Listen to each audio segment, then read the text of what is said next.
À l'automne dernier, les habitants de Massé ont découvert dans le bulletin municipal que leur bureau de poste allait certainement devoir fermer faute d'une activité suffisamment importante.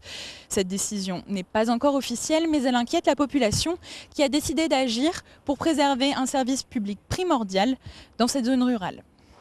Installée au cœur du village, la poste de Massé est incontournable. Ouverte 23 heures par semaine, elle n'est réellement active que 15 heures, un chiffre qui la rend peu rentable aux yeux de la direction de la poste.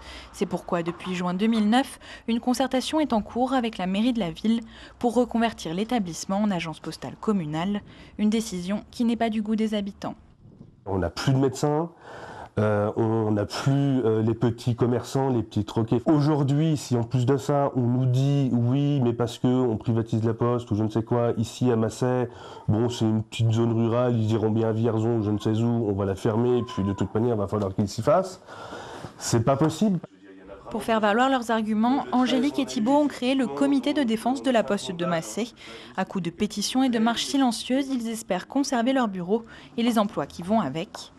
Ici, à Charroux, la transformation a eu lieu il y a 2 ans. Le bureau est devenu une agence et la postière une employée communale. Une formule qui plaît aux responsables des services postaux. Dans le Cher, ce type de partenariat concerne 50% des villages. Voilà pourquoi, dans les zones rurales, cette solution est de plus en plus utilisée. Bien évidemment, le changement fait toujours peur. Maintenant, suite à la dernière étude effectuée par la Poste, 93% des habitants d'une commune sont satisfaits de leur partenariat, de leur agence postale communale.